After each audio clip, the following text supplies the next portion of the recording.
Hey there, tickety tocker Cub fans. It's Danny Rocket over here. I'm not in the cemetery right now. I'm in a park over by the river. So on the north side of Chicago, about 3 miles north of Wrigley Field. And man, it's Cubs Cardinals tonight. Sunday night baseball. Everybody loves that. They just love the national commentary. That's really what they're about.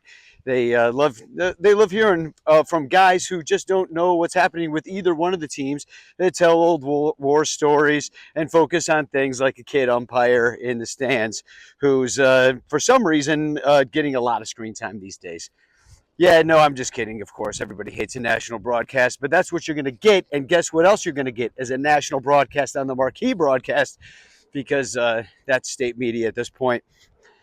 So anyhow, why am I getting on here today? Oh, who knows? It's the afternoon, just a couple hours before game time. You got Imanaga versus Sonny Gray. Sonny Gray, who we've hit pretty well, so that's good. Cardinals have less experience against Imanaga, but they've haven't done as well. So on paper, we win this one tonight, and we kind of have to, right? Because the Brewers, they refuse to lose. Really, it's their division to lose. Last I looked, which was this morning, they were 5 games up. I don't know what they did today because I just assumed they won. I'm not even going to look at what the Brewers did last night or yesterday or today because they're going to win. And really, every single day the Brewers lose is really, it should be a national holiday for a Cub fan because it barely ever happens. Christmas happens less, but that's about it. So anyhow, it's just been tough. And the Cubs, they just have to keep winning. They have to win this series against the Cardinals. They put themselves in this hole by playing 500 to sub 500 ball for a couple of stretches here around the All-Star break. They were cruising along, and then they just kind of ran out of steam, and the offense died except for last night. And they still got some games in it where they know what the pitcher's doing. They got a game plan. They know what they're doing. But Friday night they got shut out, against some guy they had never seen before, who was like a highly touted draft pick, and they could get nothing done. They didn't even give themselves chances to see any pitches or anything. So they just got out like fools, like they were. Hey, let's give ourselves one more day off after the Wednesday day game and the Thursday full day off, and then they don't play till Friday night, and they're playing close by, so it wasn't even a bad travel day, and they just seemed like they never got back from the day off, and that's this squad. I mean, didn't it feel like that? I'd be curious as to what their record is the day after a day off. Somebody look that up. I'll look it up. Anyhow, it's tough to watch them not do Brewer-like things, because they should do Brewer-like things, right? Why not us? We got the squad. We pay twice as much money. The fans pay 3 times as much money. Everything, the money's flowing. Well, guess what? That doesn't really work for you in baseball 100% of the time. In fact, it helps. It helps. It'll get you a bite at the apple, but that's all they're interested in. They're not interested in vibes or anything that actually helps you win baseball games that you should win, that you aren't winning. They're not interested in any of that stuff. Even they're stupid hi from second base when they get on second or get a hit. They wave at the dugout. I mean, other people are shooting bows and arrows and doing TikTok dances. Not our guys. We're hi, like a baby. Like babies barely say hi. They their first high five. It's just oh, we're communicating like people. No, don't worry, we're a squad. Not like these guys aren't getting off the field and immediately FaceTiming their children. What kind of vibe is that? I need some leadership in this clubhouse is the problem. And it's not coming from any of the travel ball boys, because they've been told what they're to do and how to do it their entire life. They're not about to change their MO to that. Bunch of first round picks on the field. Now, I know what you're saying. You're saying, shut up, Danny. They're the 3rd best team in baseball. And you'd be right to say, shut up, Danny, because they are the 3rd best team in baseball. But why aren't they the Brewers? Well, it's a simple metric of vibe. It's math, people, vibe math. And they don't know how to do it. So that worries me. That worries me that they're just going to get a bite at the apple. They're not going to get hyped up enough for it. They'll play tight, and when they play tight, they play poorly. And I'm worried about Sunday Night Baseball for that very reason tonight. National audience, they were okay last night on national audience. Imanaga is coming back from the injury. Maybe he's got a little scratched and dented to him, if you know what I mean. Just giving up the dongs. He had one blow up and say, okay, well, let's see how he does tonight in front of a national audience. It's scary to me because how many times as a Cub fan have we gotten pantsed on live TV, and the Cardinal fans, they're dancing in the aisles because they took 2 out of 3, which is their World Series right now because they're not doing anything, and which is the reason why we should be beating them, if not sweeping them and demoralizing them in the division. And they're coming back from their little day off with no hits against a rookie. Like, what the hell? So anyhow, that's been frustrating. And then they put up a bunch of runs last night, and you're like, well, where were you?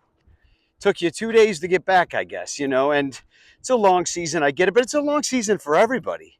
The Brewers have a long season. How come they can win more games than the Cubs? Doesn't make any sense to me. Doesn't make any sense that the Brewers are winning more games than the Cubs. And everybody's like, oh, it's devil magic. They stole the Cardinals' devil magic. No, it's called competence. It's called knowing what a freaking vibe is and how to vibe off each other and get things done that you couldn't possibly get done without the vibes. Otherwise you'll fall short and you'll do like the second best job. But does it not surprise you that the Cubs are just second best at everything? Now they could go on and win the World Series, and I could eat my words on this because they do have a squad that is talented enough to do things like that, right? They have the third best record in baseball, but they are forgetting such elemental points of a team as the team. So it's just, and it's less about the pitcher that you should have gotten at the trade deadline. You should have done that too. It's more about Joe Madden's balloon animals. It's more about something better than a high when you get to second base. Justin Turner, God bless him. He's out there trying. He's got his fake plastic scrotum for trying to make Suzuki laugh. It's freaking hilarious. And I'm sure like Dansby Swanson complained to HR about it. And now we can't have nice things anymore. I'm hearing stories of like Rizzo giving speeches and naked in the locker room. Like, where's that? Where's that guy? No, you can't do it because Nico Horner will have flashbacks of summer camp. So I don't know what that means. And don't fill in the blanks. But, it's tough to watch this sort of workaday team be itself. It's exactly everything I knew it was going to be, and I had hoped for a little bit more. And there's guys, they're trying their asses. I mean, it's incredible how hard these guys try. Almost too hard. It's almost too hard for them because of all the expectations, everything. But Brewers, they don't have that problem. You know what I mean? They don't have these expectations that they placed on them from the money and the agents and the pedigree and all of it. And that's everybody from freaking Jed Hoyer to Ratface to the lowliest Iowa shuttle bullpen guy. I'm looking at you, Brooks Kriske.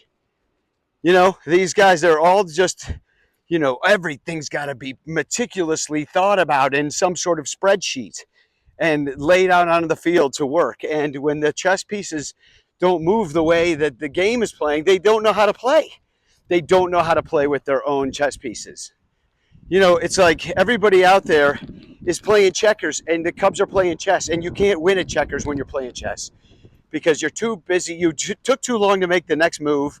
Meanwhile, you forgot, you didn't see that guy had a double king jump. I don't know. I'm mixing up two metaphors, but you all get my point. They just think about this crap way too much. It's like every freaking lefty platoon that happens every time a pitcher who wipes his butt with his left hand comes into the game. Freaking, they panic and throw in Carson Kelly or Justin Turner. And it works out sometimes. It works out a lot of times. But it's just too by the book for my taste. And the whole thing's being played this way. So they can't see the forest for the trees. And even though we're the third best team in baseball, apparently I can't either. But I still believe they can win the World Series. They could even win the World Series this way, which would be totally confirmation bias for all this stuff that it works. When it has not worked every single year that Jed has been given the budget for a team, which is at least 3 years, 83 wins, and then whatever the hell we're going to get this year, which I fear will be a lot closer to 83 than 103, which it should be. So anyway, those are my 2 cents on everything. That's all the time I have. But Let's go Cubs. Let's get them tonight. Let's just keep winning.